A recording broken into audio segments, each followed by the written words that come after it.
صل وسلم وبارك عليه صلوات زكية وتسليمات عالية وبركات إلى يوم الدين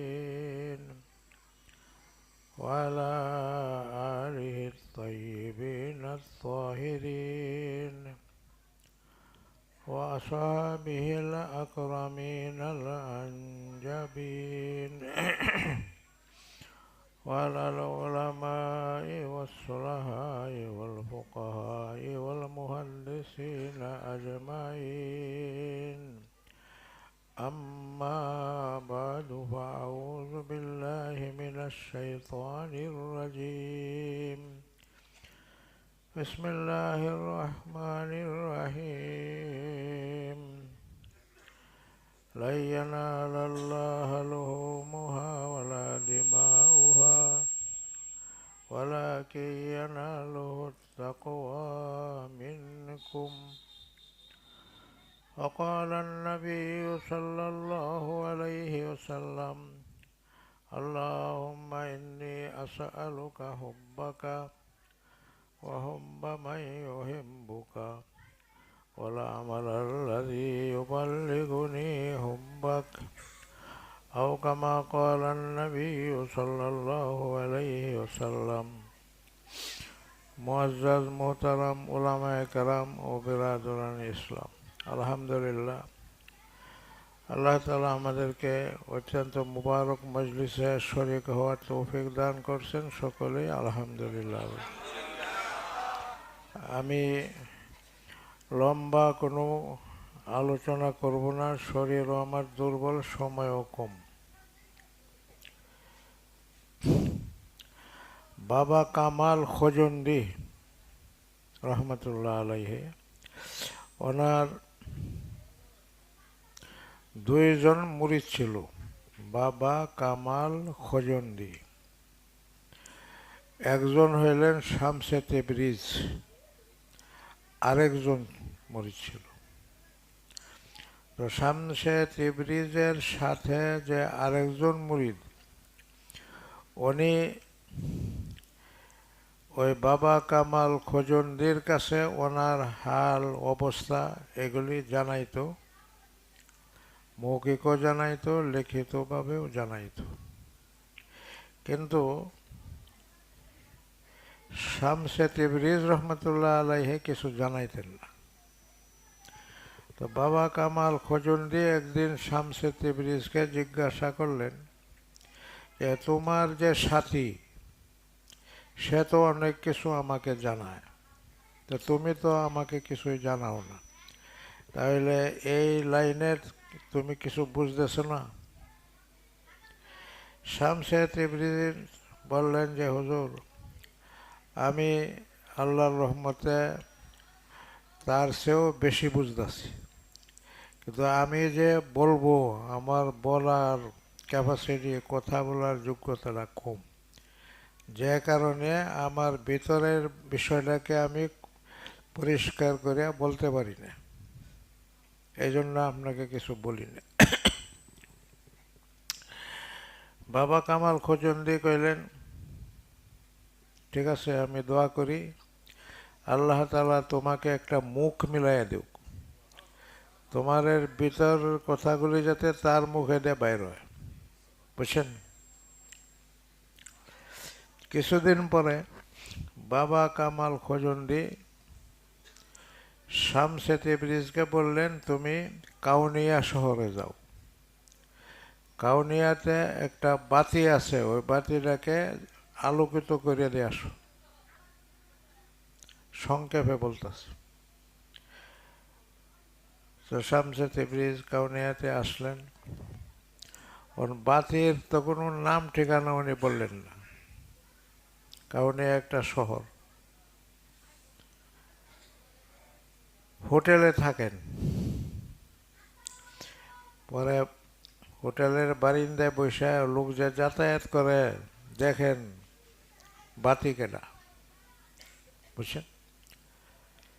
হঠাৎ দেখেন আল্লামা Jalaluddin Rumi উনি একটা ঘোড়ার উপর সওয়ার, ওনার পিছনে আরো অনেক লোক, বুঝছেন? কারণ জালালউদ্দিন রুমি ছিলেন ওই বাদশার বংশের লোক। উনি খুব শান শৌকতে চলতেন। ওনার মাদ্রাসাও ছিল একটা, আবার ওনার শত শত মুরিদও আছে। কোনো দিকে গেলে শত শত লোক ওনার সাথে যাইত। তো এইভাবেই জালালউদ্দিন রুমি ঘোড়ায় চড়ে যাইতেছে, ওনার পিছে অনেক লোক। শামসে তিবরিজে হোটেলের সামনে বসে রয়েছেন, বসে দেখলেন যে এইলাই তো আমার বাতি, আমার পীরে যে বাতির কথা কইছে, এই বাতি তো দেখা যাইতেছে এই লোকে। আগায় গেলেন, মুসাফা দিলেন, করলেন, সালাম দিলেন, কয়েক দুই তিনটা কথা বললেন। ওই কয়েক কথা জালালউদ্দিন রুমি বুঝতে পারলেন যে লোকটা জ্ঞানী লোক, বুঝছেন? তখন বললেন যে আপনি আমার সাথে চলেন, ঘোড়ায় উঠেন, আমার মাদ্রাসায় বেড়াইয়া যান। তো উনি ঘোড়ার পিছনে বসলেন, ওনাকে মাদ্রাসায় নিয়ে গেলেন। 2-3 দিন রইলেন শামসে তিবরিজ জালালউদ্দিন রুমির মাদ্রাসায়, 2-3 দিন রইলেন। থাকার পরে আবার চলে আসলেন। মানে এই তারিখে উনি কোনো সুযোগ পাইলেন না। জালালউদ্দিন রুমিরে কাবু করার জন্য কোনো সুযোগ উনি পাইলেন। তো চলে আসলেন। তো জালালউদ্দিন রুমি বলে দিলেন যে হুজুর, আপনি যে বেলায় সময় পাইন আমার এখানে বেড়াইবে নাই কয়েছে। কয়েক মাস পরে আবার শামসে তিবরিজ জালালউদ্দিন রুমির কাছে গেলেন। ওই সময় জালালউদ্দিন রুমি হাউজের পারে বসা, ওনার সামনে বড় বড় অনেকগুলি কিতাব, উনি কিতাব দেখতেছেন। বুঝতেছেন কথা আমার? তো সালাম দিয়ে মুসাফা করলেন। পরে শামসে তিবরিজ বলতেছেন, ই চিস, এইগুলি কি? ওই যে কিতাবগুলি। কারণ জালালউদ্দিন রুমি বললেন, ই এলমে ইসকে তু নাদানি, এগুলি এলেমের বড় বড় কিতাব, যেগুলি আপনি জানেন না, আপনি এটি বুঝবেন না। এই কথা কইয়া জালালউদ্দিন রুমি একটু অন্যদিকে তাকাইলেন। এই দিক দিয়ে শামসে তিবরিজ কিতাবগুলিকে ধাক্কায় ধাক্কায় সব হাউজের ভিতরে ফেলাই। যখন জালালউদ্দিন রুমি আবার এই দিকে তাকাইলেন, দেখেন কিতাব সব হাউজের ভিতরে, পানির নিচে। তখন তো আফসোস করতে লাগলেন, কি সর্বনাশ সামনে করলেন। এইসব কিতাবাতি তো অনেক দামি, এখন কিনতেও পাওয়া যায় না, আপনি তো আমার সব শেষ করে দিলেন। খুব হাই হতাশ করতেছে। শামসে তিবরিজ কিছু কয় না। অনেকক্ষণ হাই হতাশ করলে উনি শামসে তিবরিজ নিজের হাত হাউজের ভিতরে ঢুকাই দিলেন। ঢুকায় কিতাবগুলিকে আনিয়ে আগের জায়গায় রাখলেন। কিতাবও শুকনা, ওনার হাতও শুকনা। কথা বলছেন? কিতাবও শুকনা, ওনার হাতও শুকনা। এখন তো জালালউদ্দিন রুমি অবাক হয়ে গেছে, কারণ এটা তো শোনা ঘটনা না, নিজের সামনের ঘটনা, বুঝছেন? পানির নিচে কিতাব, ওইগুলি উড়াই আনলেন, কিতাবও শুকনা, ওনার হাতও শুকনা, বুঝছেন? এখন জালালউদ্দিন রুমি জিজ্ঞাসা করতেছে, ই চিস, যে এইটা কি বিষয়? শামসে তিবরিজি বললেন, ই সিররে ইসকে কে তু নাদানি, যে এইটাও এমন একটা রহস্য যেটা তুমি জানো না, বুঝছেন? শামসে তিবরিজ জালালউদ্দিন রুমিকে বললেন, সদ কিতাব সদ কিতাব সদ বরকদর নারে কুন সিনারা আজ নূরে হক গুলজারে কুন। কয় শত শত কিতাব, এগুলির মধ্যে আগুন লাগাও। আগে তোমার সিনার ভিতরে আল্লাহর নূর ঢুকাও। কথা বলতেছেন? আল্লাহর নূর যদি তোমার সিনার ভিতরে না থাকে, এই শত শত কিতাবে কোনো লাভ হবে না। বুঝছেন কথা? সদ কিতাব সদ বরকদর নারে কুন সিনারা আজ নূরে হক গুলজারে কুন। ইমাম রাজি তো বহুত বড় আলেম ছিলেন। ওনার তফসিরে কবির আমাদের মাদ্রাসায় আছে, 15 খণ্ড, এই বড় বড় খণ্ড। অনেক উঁচু মানের তফসির। ইমাম রাজি এই তফসির লেখছেন। এই তফসির ওখানের আলেমরা বুঝেই না, যে কি লেখছেন সবটা ভালোভাবে বোঝে না। একমাত্র যারা বড় আলেম, গভীর এলেম রাখে, তারা শুধু বুঝে, কেউ বুঝে। এই যে এত বড় আলেম হওয়ার পরেও শয়তানের ধোঁকা দিয়ে বেঈমান বানাই ফেলছিল। উনি নাজিমুদ্দিন কুবরা, ওই জমানার আল্লাহওয়ালা, ওনার কাছে ইমাম রাজি গেছিলেন। গিয়া কিছুদিন রয়েছেন, রয়া থাকিয়া আবার চলে আসছেন। নাজমুদ্দিন কুবরা বললেন যে আমি তো অনেক চেষ্টা করছি, কিন্তু আপনার এলেমের কারণে আমি আপনার ভিতরে ঢুকতে পারছি না। ঠিক আছে, আল্লাহ যদি ভবিষ্যতে কোনো সময় সুযোগ দেয়, তাহলে আমি আপনার খেদমত করব। কথা বুঝছেন? তো আয়া ফেললেন।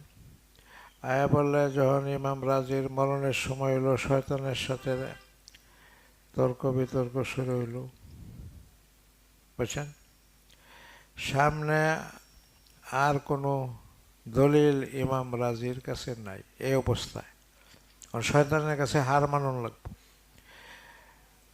নাজমুদ্দিন কুবরা ওযু করতেছিলেন, তে এক লোটা পানি নাজমুদ্দিন কুবরা শুধু হাতের মধ্যে হাত ধুইতে ধুইতে শেষ করে দিছে। মানে কি চিন্তা করতেছে। পরে খাদেমে আর এক লোটা পানি আনিয়ে দিলে ওইখান থেকে এক চল্লু পানি এভাবে ছিঁড়া মারলেন আর বললেন, কাহু বেলা দলিল খুদা এক হে। যে তুমি বলো আল্লাহ যে এক, এই জন্য কোনো দলিলের দরকার নাই, দলিল ছাড়াই আল্লাহ এক। এই আওয়াজ গিয়া ইমাম রাজির কানে পড়ছে শত শত মাইল দূরে। এবং ইমাম রাজি এই উসিলায়, নাজমুদ্দিন কুবরার উসিলায় ইমান নিয়ে কবরে গেছে। কথা বলছে? সদ কিতাব সদ বরকদর নারে কুন সিনারা আজ নূরে হক গুলজারে কুন। পরে কেউ বলে 3 মাস, কেউ বলে 6 মাস, তারা দুইজন একসাথেই থাকত, শামসে তিবরিজ আর জালালউদ্দিন রুমি। বুঝতেছেন কথাটা? তারপরে যখন শামসে তিবরিজ চলে গেলেন, উনি মসনবী শরীফ লিখলেন। মসনবী শরীফকে ফার্সি ভাষায় কোরআন বলা হয়। কথা বলছেন? যে এটা ফার্সি ভাষার কোরআন। হ্যাঁ, মসনবী এ মৌলবী এ মানবী হাসতে কোরআন দর জবানে পাহলবী, যেটা ফার্সি ভাষায় কি কোরআন। বুঝছেন? তখন এই মসনবীর শুরুতে উনি লিখতেছেন, মৌলবী আজ খুদনা শুধু মৌলায়ে রোম তা গোলামে শামসে তিবরিজ নাসুদ কয় আমি রোমের সম্রাট হইতে পারি নাই যতক্ষণ না শামসে তিবরিজের গোলাম না হয়েছিলাম। বুঝছেন কথাটা? আর আগে কি কইছেন? কয়টি আলেমের বড় বড় কিতাব, এটা আপনি বুঝবেন না। কথা বলছেন? এটি আলেমের বড় বড় কিতাব, এগুলি আপনি বুঝবেন না। আর এখন কইতেছেন যে আমি তো রোমের বড় আলেম, বড় সম্রাট হইতে পারছি না যে পর্যন্ত শামসে তিবরিজির গোলাম না হয়েছিলাম। বুঝছেন? মৌলভী আজ খোদ না শুধু মৌলায় রোম, তা গোলামে শামসে তিবরিজি না শুধ।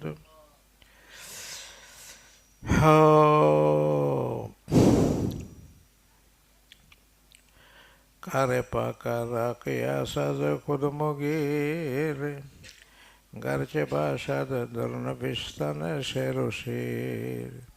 কয় আল্লাহ ওয়ালাদের কাজকে নিজের কাজের মতো মনে করিও না। বুঝছেন? শের আর শির, শের মানে বাঘ, শির মানে হলো দুধ। দুনহানো অক্ষর তিনটা, শিন ইয়া রা। কথা বুঝছেন? একটার অর্থ হইল বাঘ, আর একটার অর্থ হইল দুধ। দুইটার মধ্যে আসমান জমিন পার্থক্য না, শব্দ তো একটাই। বুঝছেন?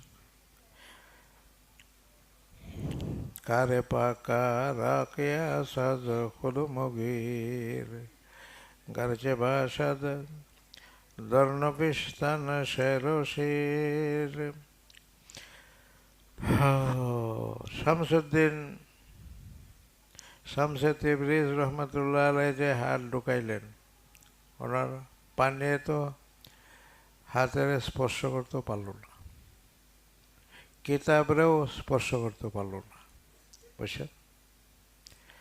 খাজা উসমান হারুনি, মঈনুদ্দিন চিশতি রহমতুল্লাহ আলাইহের পীর খাজা উসমান হারুনি। এ খাজা উসমান হারুনি আগে মূর্তি পূজা করতেন, এমনকি মূর্তি ওনার সাথেই থাকত। মাঝে মাঝে কোন রাস্তাতে যাইতেছে, একটু বড় এটার পূজা দিত। আরেকবার মূর্তি নিয়ে এখানে যাইতেছেন, এক জঙ্গল দিয়ে ওনার এক্সচেঞ্জার প্রয়োজন হয়েছে। তোর মূর্তি তৈল ক্ষুদা, খোদা রেলওয়ে এক্সচেঞ্জা করা তো বেয়াদবি। তখন একটা গাছের সাথে মূর্তিগুলি রাখছেন, রেখে একটু আউলে গেছেন, ওইখান থেকে এক্সচেঞ্জা করে আসছেন। আইসা দেখতেছেন মূর্তির শরীর ভিজা, কোনো বৃষ্টি নাই, গাছের থেকেও কোনো পানি পড়ে না। তোর মূর্তির শরীর ভিজলো কিভাবে? আশপাশে দেখতেছে, দেখে হেয়াল দুইটা যাইতেছে, দুই শেয়াল যাইতেছে। তখন উনি বুঝতে পারলেন যে শেয়ালে পেশাব করে দিচ্ছে। পরে চিন্তা করলেন যে মূর্তি নিজের শরীরকে শেয়ালের পেশাবের থেকে বাঁচাইতে পারছে না, হে আমারে জাহান্নাম থেকে বাঁচাইব কিভাবে? আল্লাহ বুঝতে দিচ্ছে। কথা বলছেন? পরে মূর্তি ওইখানে ফেলাইতে সোজা গেছেন গা হাজি শরীফ জিন্দানি রহমতুল্লাহ আলাইয়ের কাছে। ওই হাজি শরীফ জিন্দানি রহমতুল্লাহ আলাইয়ের কাছে গিয়ে তওবা করিয়া মুসলমান হয়েছে। বুঝছেন? তারপরে এত বড় আল্লাহওয়ালা হয়েছে যে মঈনুদ্দিন চিশতি ওনার মুরিদ, ওনার খলিফা। খাজা উসমান হারুনি একবার ওনার এক মুরিদকে নিয়ে সফরে রওনা হয়েছে। সারাদিন তারা চলছেন। সন্ধ্যার পরে, সারাদিন কিছু খাইছেন না, সন্ধ্যার পরে তো খিদা লাগছে। তো খাজা উসমান হারুনি বলতেছেন যে আমাদের সাথে তো আডা আছে, তুমি দেখো একটু আগুন নিয়ে পাওয়া যায়, পাইলে একটু আগুন নিয়ে আসো, ওইটাতে আমরা সেকে আর রুটি বানিয়ে খাই ফেলাই। তবে মুরিদ গেছে, কোথাও আগুন নাই, হঠাৎ দেখে একটা বহুত বিরাট বড় আগুন জ্বলতেছে, শত শত মানুষ এটারে পূজা করতেছে। ওখান থেকে আগুন আনবার চাইলে তারা না করছে, এটা আমরা অগ্নিদেব, এটা আমরা পূজা করি, এটা ব্যবহার করার আগুন না, বুঝছেন। পরে মুরিদ ফেরত আয়া খাজা ওসমান হারুনিকে জানাইছে যে হুজুর এই ঘটনা, কয়টা আমার একটু আগুনের কাছে নিয়ে যাও। খাজা ওসমান হারুনিকে নিয়ে গেল ওই আগুনের কাছে। খাজা ওসমান হারুনি বললেন যে তোমরা এই আগুনের পূজা করো কেন? ওইখানে লোকজনে বলতেছে এই আগুন তো আমরা অগ্নিদেব, এটাকে পূজা করলে আখেরাতে এটা আমরা জাহান্নামের আগুন থেকে বাঁচাইয়া দিব। তো উনি বললেন যে দেখো, আগুনের কোনো ক্ষমতা নাই, সমস্ত ক্ষমতা আল্লাহর। আল্লাহ হইলেন নৈরাকার, তাই আগুনের পূজা বাদ দাও, আল্লাহর ওপর ঈমান আনো, ইসলাম ধর্ম গ্রহণ করো, আগুনের কোনো ক্ষমতা। তো লোকজনে বলল যে আগুনের কোনো ক্ষমতা নাই, তাহলে আপনি কি আগুনের ভিতরে ঢুকতে পারবেন? আমি যদি আগুনের ভিতরে ঢুকি তাহলে কি হবে? আপনি যদি ঢুকেন, আপনাকে আগুনে না পুড়ে, তাহলে আমরা সকলেই মুসলমান হয়ে যাই। এই কথা কইলে ওইখানে ওই তাদেরও এই যে অগ্নি পূজা করে একটা যুবক ছেলে আসছিল, এটারে নিয়ে হাতে ধরিয়া লিয়ে ঢুকে পড়লে আগুনের ভিতরে। এত বড় আগুন তো কিছুক্ষণ গেলে তো আর দেখা যায় না। এরা তো শত শত মানুষ আফসোস করতেছে, কি সর্বনাশ করলো এই বুড়া, এত বুড়া মারাই গেল, আমরা যুবক ছেলেরাকেও মারল। দীর্ঘ 4.5 ঘন্টা পরে ওই ছেলেকে হাতে ধরিয়া নিয়ে আগুন থেকে বাইরে আসলেন, একটা রুম্বা উপরে নাই, বুঝছেন কথা। দীর্ঘ 4.5 ঘন্টা পরে উপস্থিত যারা ছিল সবাই মুসলমান হয়ে গেছে। তো পানিতেও স্পর্শ করে না, আগুনেও তো স্পর্শ করতে পারে না, বুঝছেন। মঈনুদ্দিন চিশতি রহমাতুল্লাহ আলাইয়ের ঘটনা তো আরো অনেক, বুঝছেন। উনি এক জায়গায় যাইতেছেন, পাথরের মূর্তি বানাইছে, ওইটার পূজা করতেছে মানুষ। তো উনি বলছেন এটা পূজা করো কে? এটা আমরা দেবতা, এটা আমরা আখেরাতে জাহান্নাম থেকে বাঁচাইব। মঈনুদ্দিন চিশতি বললেন যে দেখো, এই দেবতার কোনো ক্ষমতা নাই, আল্লাহ হইলে নৈরাকার, কোনো আকার নাই, তোমরা এটার পূজা বাদ দেয়া আল্লাহর উপর ঈমান আনো, ইসলাম ধর্ম গ্রহণ করো। পরে কয় ইসলাম যে সত্য ধর্ম, এটা আমরা কেমনে বুঝাম, এটার প্রমাণ কি? মঈনুদ্দিন চিশতি করলেন তোমরা এই যে মূর্তি, এটা পূজা করো, মূর্তি যদি কয়ে দেয় যে ইসলাম ধর্ম সত্য, তাহলে তোমরা মুসলমান হইবা, কথা হইলে তো এমনি, বুঝছেন। তো মঈনুদ্দিন চিশতি মূর্তিরে বললেন, হে মূর্তি, তুমি কয়ে দে ইসলাম ধর্ম সত্য না তারা যা করতেছে এটা সত্য। মূর্তি স্পষ্ট ভাষায় কয়ে দিল তারা যা করতেছে ভুল, ইসলাম ধর্ম হইল সত্য ধর্ম। এসব মানুষ মুসলমান হয়ে গেল, বুঝছেন। আগে তো এত মাদ্রাসা মসজিদ আলেম ওলামা ছিল না। এই উপমহাদেশে ইসলাম প্রচার হয়েছে আউলিয়াদের মাধ্যমে, আল্লাহওয়ালাদের মাধ্যমে, আল্লাহওয়ালাদের কেরামতির মাধ্যমে। কথা বলে বুঝতেছেন। কারে পাকারা কে আসাজ খুদ মগির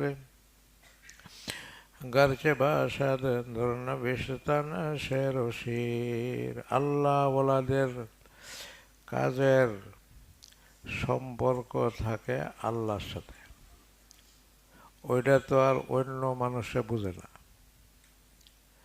মনে মনে আপনার সম্পর্ক কার সাথে চলতেছে এটা অন্য কেউ কইতে পারবো? এটা বোঝার পাবো না। বুঝছেন কথাটা? আল্লাহ ওয়ালাদের মনের সম্পর্ক আল্লাহর সাথে থাকে। আল্লাহর পক্ষ হইতে তারা যে ইশারা পায় ওইভাবেই তারা কাজ করে, তারা জীবনটা ওইভাবেই পরিচালিত হয়। বুঝতেছেন কথা? আল্লাহওয়ালা যারা, তাদের মধ্যে সবসময় আল্লাহ বিরাজমান থাকে। এর চেয়ে বেশি আর কমন যেত না।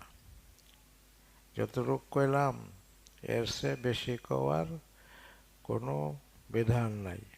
বুঝছেন কথাটা?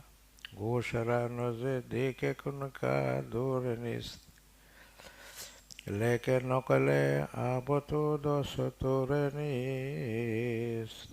কয় কান লাগাইয়া শোনো, এর মধ্যে রহস্য লুকায়িত আছে, কিন্তু এর সে পরিষ্কার করিয়া বলার কোনো বিধান নেই। গোসরা নজে দেখে কোন কান দূরে নিস লেকে নকলে আবত দশ তোরে নিস। যারা আল্লাহওয়ালা তারা সব সময় চেষ্টা করে নিজেকে গোপন রাখবার। আমরা যদি প্রকাশ করবার চাই, কেরামতে দেখাইবার চাই, তারা এটারে ঘৃণা করে। তাদেরকে কেউ চিনুক এটা তারা চায় না। হেরা হইল আল্লাহওয়ালা। আর যে পর্যন্ত আল্লাহওয়ালা না হইতে পারে ওই পর্যন্তই নিজেরে প্রকাশ করবার চায়, কেরামতি প্রকাশ করবার চায়। আর যে লোকটা আল্লাহওয়ালা হয়ে গেল তখন তার মনের থেকেই চায় যে তার দ্বারা যাতে কোনো কেরামতি প্রকাশ না পায়, মানুষে যাতে তাকে না চিনে। বুঝছেন কথা? আউলিয়াই তাহাতা কাবাই লা ইয়ারিফুহুম গায়রি। আল্লাহ তাআলা বলেন যে আমার আউলিয়াদেরকে আমার জামান নিচে লুকায় রাখি, আমি ব্যতীত তাদেরকে অন্য কেউ চিনে না। তা আল্লাহ ব্যতীত কেউ চিনে না কেমনে? আমরাও তো চিন্তাছি অমুক বড় আউলিয়া, এই যে আল্লাহওয়ালাদের নাম কইলাম, কথা বলছেন, আমরা চিন্তাছি না? এখন আল্লাহ তাআলা কইতেছেন আমারে ছাড়া তাদেরকে আর কেউ চিনে না। এটাও ঠিক আছে কথা। আমরা যা বুঝতেছি ওনাদের পরিচয় এটা সামান্য কিছু, তাদের যে আসল পরিচয় এটা শুধু আল্লাহই জানে। এরা যে কেসে কোনে হে মালুম কভি ভি, এরা যে ফকিরি হে আরো রাজ খোদাই। কই এই রহস্য কেউ কোনোদিন জানতে পারে নাই, কেউ কোনোদিন জানতে পারবেও না। ফকিরির রহস্য হইল খোদাই রহস্য। এটা ওই ফকিরেই জানে, তার খোদাই জানে। কথা বুঝছেন? তো আমরা যে চিনি আল্লাহওয়ালাদেরকে এটাও ঠিক আছে, কিন্তু এটা আল্লাহওয়ালাদের আসল পরিচয় না। যেমন একটা উদাহরণ দিই, আল্লাহ তাআলা বলছেন বেহেশতের মধ্যে এমন এমন নেয়ামত আছে যা কেউ কোনো চোখে দেখে নাই, কোনো কানে শুনে নাই, কেউ কল্পনাও করে নাই। এটি আছে না? বুঝছেন? অথচ অনেক নেয়ামতের কথা হাদিসের মধ্যে আছে, কোরআনের মধ্যে আছে। তাহলে আমরা জানি না কেমনে? জানতেছি না যে বেহেশতের মধ্যে এই নিয়ামত আছে, কিন্তু আল্লাহ কইতেছেন যে বেহেশতের নিয়ামতগুলি কেউ কানেও শুনে নাই, কেউ চোখেও দেখে নাই, কেউ কল্পনাও করতে পারে। এটার অর্থ হইল যে যেগুলি নিয়ামত আমরা জানতেছি এর বাইরেও এমন এমন নিয়ামত আছে যেগুলি আমরা কল্পনা করছি না, যেগুলি আমাদের কানে শুনে নাই, যেগুলি আমাদের চোখে দেখে নাই, যেগুলি আমরা জানতাছি এর বাইরে। কথা বলছেন? ঠিক এমনিভাবে আল্লাহওয়ালাদেরকে যে আমরা চিন্তাছি, এছাড়াও তাদের যে আসল পরিচয় এটা অন্যরা কেউ জানে না। আউলিয়াই তাহাতা কাবাই লা ইয়ারিফুহুম গায়রি। আল্লাহু আকবার। আল্লাহওয়ালা হইতে হইলে আল্লাহর পাগল হইতে হয়, যে আমার আল্লাহকে পাইতেই হবে। কথা বলছেন? এইভাবে পাগল হইয়া যদি কেউ তার পীরের পরামর্শে জিকির আজকার মেহনত মুজাহেদা করে, তাহলে সে অবশ্যই আল্লাহকে পাবে। যারে আর হুজুর বলছেন আমার কথা মতো যদি কেউ মেহনত মুজাহেদা করে, সে আল্লাহকে দুনিয়া থাকতে না পায়, আমার 2 গালে থাপ্পড় দিয়ে থইয়া জায়গা, মানে সে অবশ্যই পাবে।